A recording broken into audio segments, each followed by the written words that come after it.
Elkhorn Bend sat on the Missouri River the way a tired dog sits on a porch, low, patient, expecting nothing.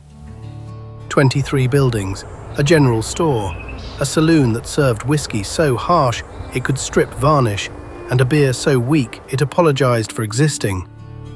A livery stable, a church that held services on alternate Sundays because the circuit preacher had a drinking problem and a long circuit. And a sheriff's office with one cell, one desk, and one man behind the desk who had taken the badge because the alternative was watching the town die of its own lawlessness. Sheriff Thomas Greer was 44, thin as a fence rail, quiet as the space between gunshots. He'd fought at Shiloh and Chickamauga in the blue uniform, collected wounds the way some men collected debts, and walked west after Appomattox because the East had run out of reasons to stay. He wasn't fast with a pistol. He wasn't imposing in a doorway.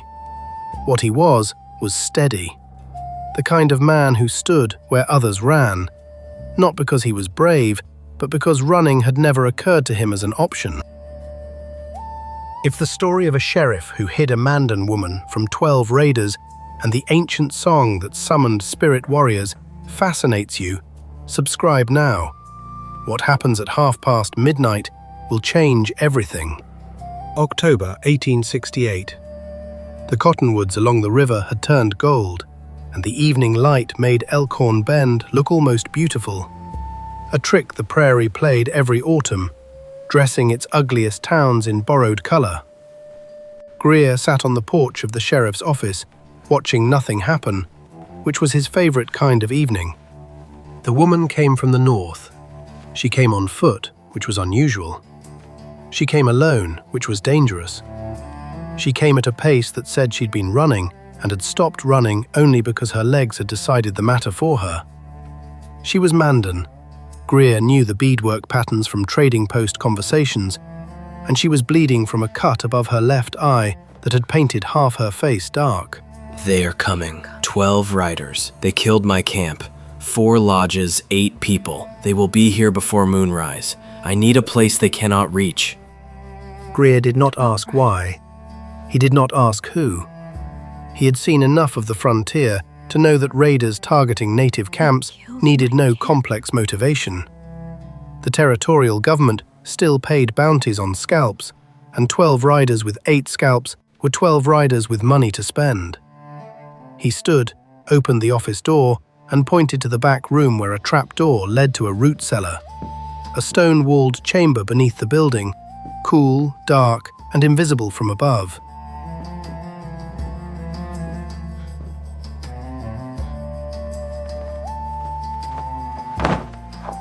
They came at moonrise, exactly as Bright Moon had said.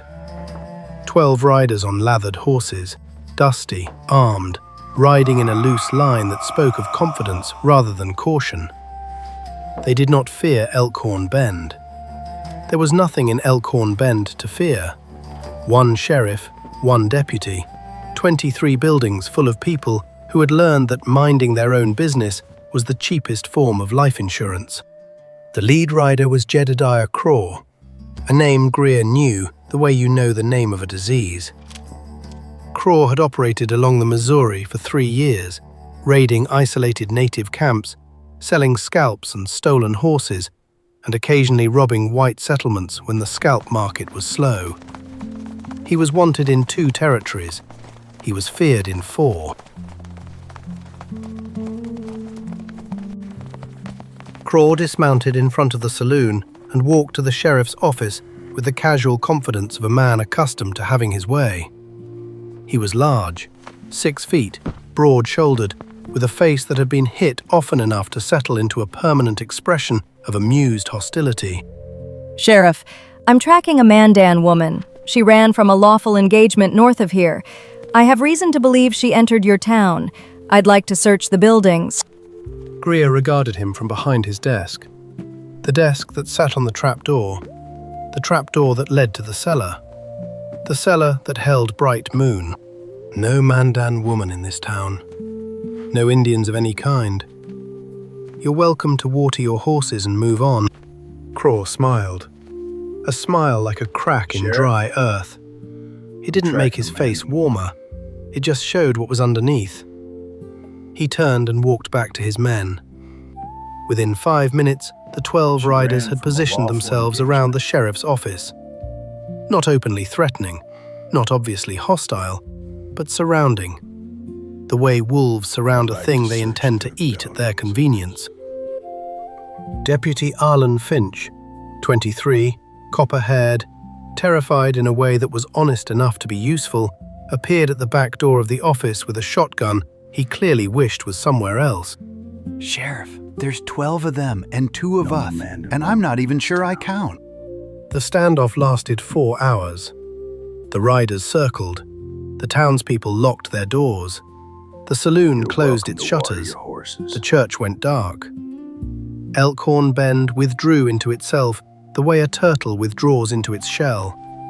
Not out of courage, but out of the deep frontier conviction that trouble left alone often moves on. It did not move on. Midnight, Craw set fire to the livery stable. The message was plain. Yield the woman, or watch the town burn, building by building.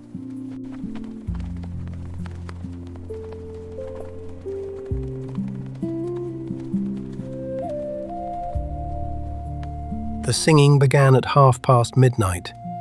It came from beneath the floorboards, from the cellar, from Bright Moon. A sound that started so quietly, Greer thought it was the wind through the building's cracks. There's 12 of them. It was not the wind. It was a voice. Low, rhythmic, in a language Greer did not know and could not have spelled if he'd tried. Sure, I count. Mandan. Ancient Mandan. Words older than the town, older than the territory, older than the concept of territory. The song was not a plea. It was not a prayer in the way Greer understood prayer. The church variety, where you asked God for things and he generally declined. This was a summons, a calling, the way you call a dog by whistling or call a horse by slapping your thigh. Bright Moon was calling something, and her voice carried the certainty that the something would come. The twist.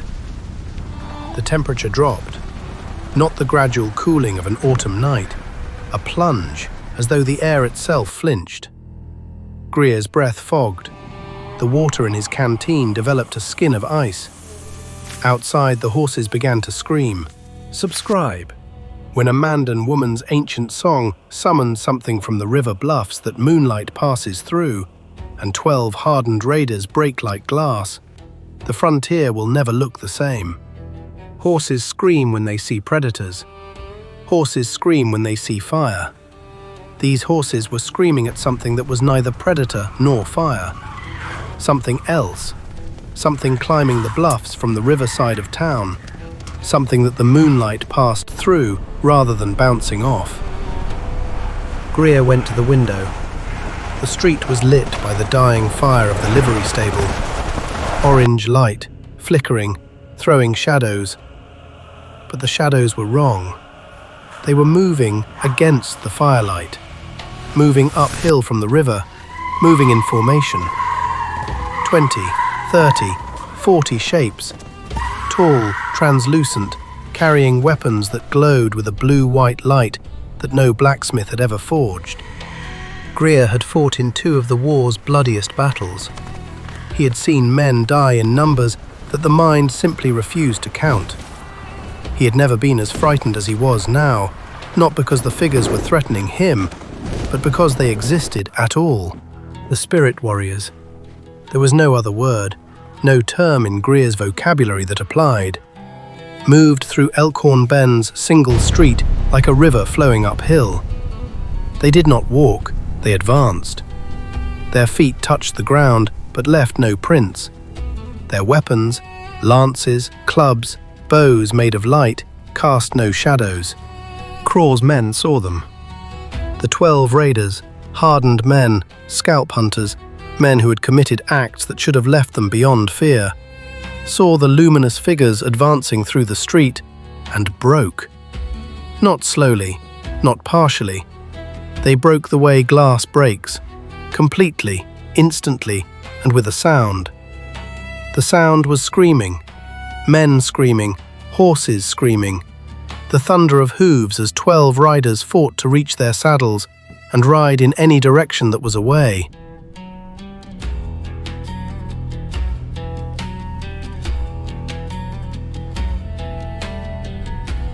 Dawn came to Elkhorn Bend, the way dawn always comes to the prairie.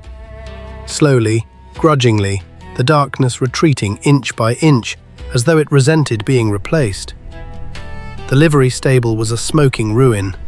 The street was empty. The 12 horses and their riders were gone, scattered across the prairie in 12 different directions, driven by a terror that would keep them running until their horses collapsed. The spirit warriors were gone.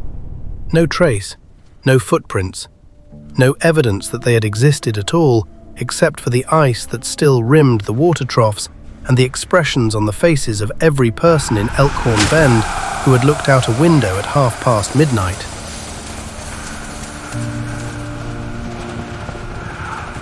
Greer opened the trapdoor. Bright moon climbed the ladder into the morning light. Her face was calm, the face of a woman who had done something she'd been trained to do, something as natural to her as loading a rifle was to Greer. She sat on the porch. He sat beside her. They watched the sun clear the eastern bluffs. What I saw in the street last night, the figures, the light, the warriors. Are you going to tell me what that was? You saw what you saw. Names for things are the white man's need. The song is taught from grandmother to granddaughter. The song remembers every Mandan warrior who promised to protect the people even after death. I sang, they remembered. Both are right. Greer's rifle had held the line for 4 hours. His physical courage, his steady presence behind the desk, his refusal to surrender the woman. Without Greer, Bright Moon would have been taken before the song could be sung. Without Bright Moon's song, Greer and Finch would have been overwhelmed by 12 armed men whose patience was measured in buildings burned. The rifle needed the song. The song needed the rifle. The physical world and the spiritual world, Greer's world and Bright Moon's world, had operated in concert, each one insufficient alone, together irresistible. Greer's lie that a good rifle and a strong door were all the protection anyone needed was not wrong. It was incomplete. Bright Moon's song was not wrong. It was also incomplete. The protection that saved them both required both. Deputy Finch appeared in the doorway, shotgun still in hand, face the color of old milk. He looked at Greer.